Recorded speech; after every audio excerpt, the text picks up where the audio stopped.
Bonjour, donc comme dans l'exercice précédent, on va essayer de construire ce tableau sans tenir compte des informations qui sont données. Donc en regardant un peu comment il est fait, donc vous voyez que pour chaque journée j'ai lundi après-midi, ce qui me ferait donc 10 colonnes, et donc la partie enseignant qui est sur le côté gauche pourrait correspondre à la largeur de 2 colonnes. Donc nous allons en prendre 2, 4, 6, 8, 10 et 12. 12 et par exemple sur 3 lignes. Donc on va faire ici une insertion de tableau de 12 colonnes sur 3 lignes. Je valide. Donc je vais faire les hauteurs des lignes, on va dire les deux premières ici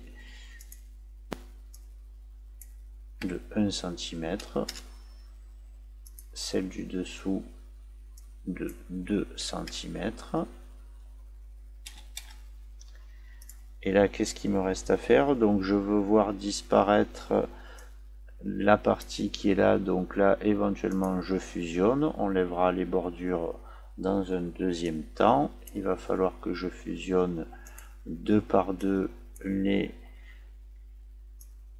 cellules qui sont en haut pour pouvoir mettre ici lundi, mardi, mercredi, jeudi et vendredi. Ici on va fusionner pour pouvoir mettre le nom de l'enseignant. Donc qu'est-ce qu'il me reste à faire? Donc sur la partie qui est là, je centre verticalement et horizontalement. Donc là, petite chose, lundi, mardi, mercredi, jeudi et vendredi.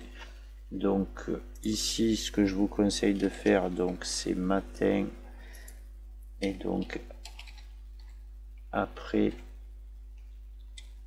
vous voyez que quand je fais ça, ça élargit la colonne. Donc je vais appuyer sur entrée et je vais diminuer légèrement la police. On va passer par exemple en 9. Et là, de la même manière, vous sélectionnez les deux cellules, vous faites un CTRL-C et vous collez. Ça vous évitera de répéter. Donc une fois que j'ai fait la première ligne, je peux en faire autant que nécessaire en cliquant dans la dernière cellule et en appuyant sur la touche de tabulation. Avant de faire les bordures, on va regarder comment on s'arrange pour avoir des journées, des demi-journées comme ça que je remplis avec une trame de fond visible.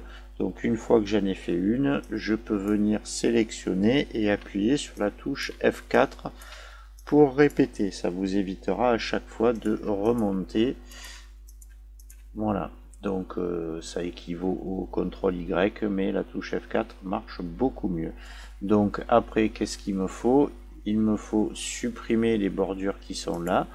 Alors on va faire ici, juste dans cette cellule-là, la première, on va dire aucune bordure, puisqu'il faut que je dessine une bordure plus épaisse tout autour. Le fait, dans l'onglet création, de venir jouer avec ce que vous avez ici vous permet d'avoir un petit crayon qui va me permettre,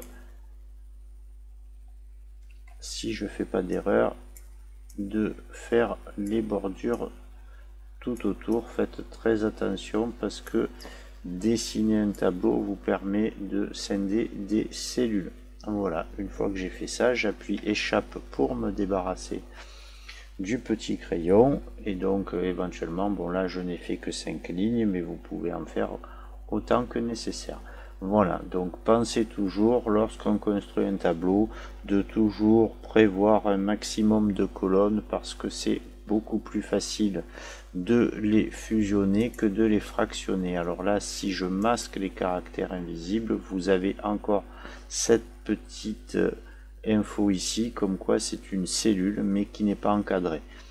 Lorsque vous ferez un aperçu avant l'impression, ce que je vais faire, vous voyez que la cellule ne sera pas encadrée, c'est juste une information comme quoi la cellule est encore existante. Alors pour info, La seule cellule que vous pouvez supprimer, c'est celle qui est en bas à droite, donc réellement supprimée. Je vous déconseille de la supprimer, mais juste faire comme on a fait pour la première, c'est-à-dire ne pas mettre d'encadrement.